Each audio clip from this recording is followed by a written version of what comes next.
Well students, good morning. Online classes में आपका स्वागत है। आज हम सेकेंड ईयर एसडीपी के सेकेंड सेमेस्टर में आज का जो हमारा चैप्टर है वो है फीड एडिटिव के बारे में, यानी lesson number 11 feed additive.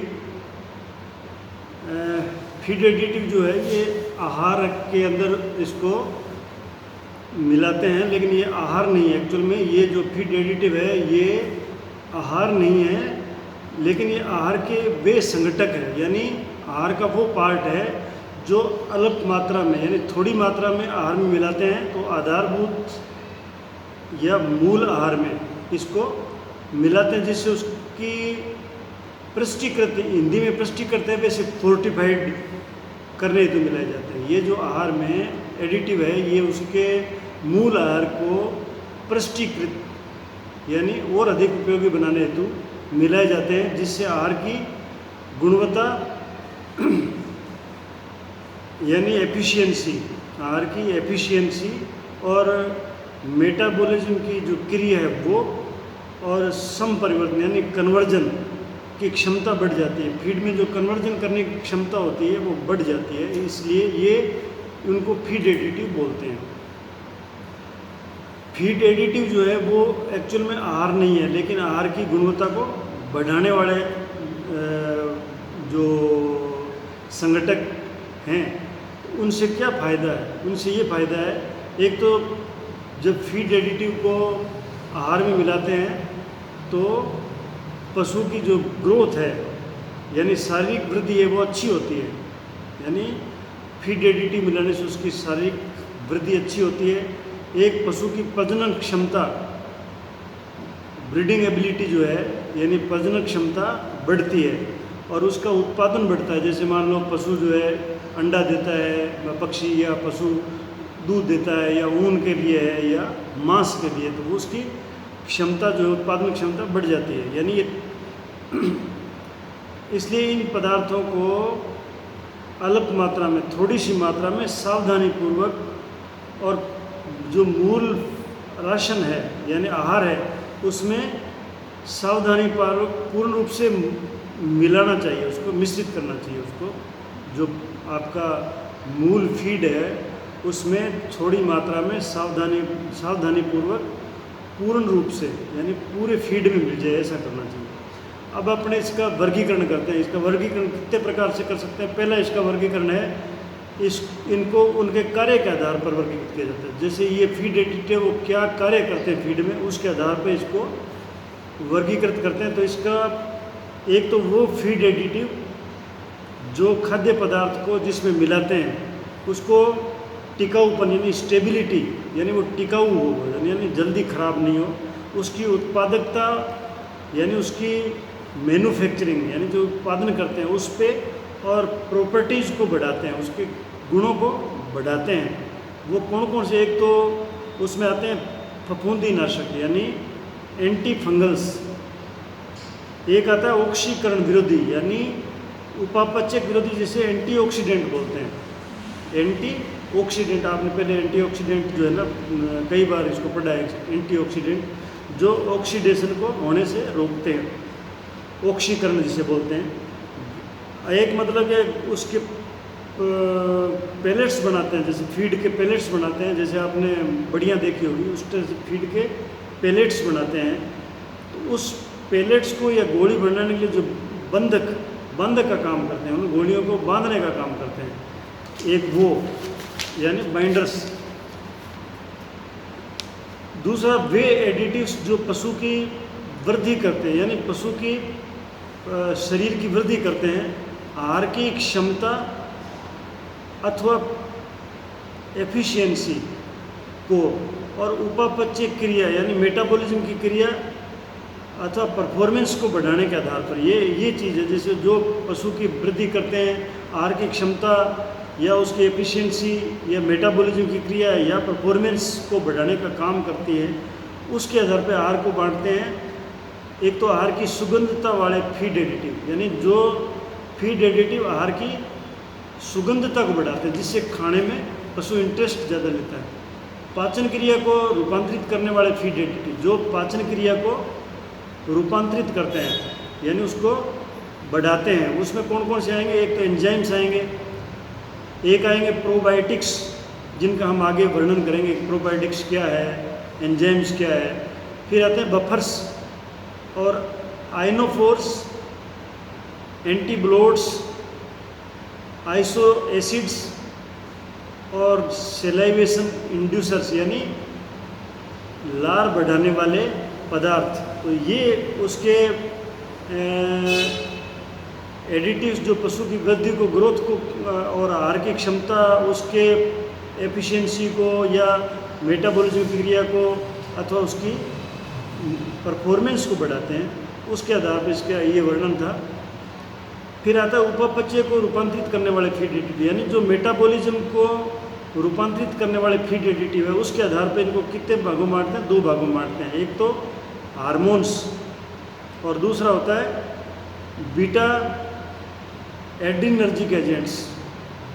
Hormones और बीटा एडिनर्जिक एजेंट्स, ये उपापचय को रूपांतरित करने वाले फीड एडिटिव का वर्गीकरण है। फिर चौथा वर्गीकरण का आधार है वृद्धि कारक फीड एडिटिव, जो वृद्धि कारक यानी पशु में वृद्धि कारक यानी उसकी बॉडी ग्रोथ को बढ़ाते हैं। उसमें एक तो आता है एंटीबायोटिक्स और एक आता है विशेष उपचारित कारक यानी कीमोथेरेप्यूटिक एजेंट्स। एंटीबायोटिक्स और कीमोथेरेप्यूटिक एजेंट्स,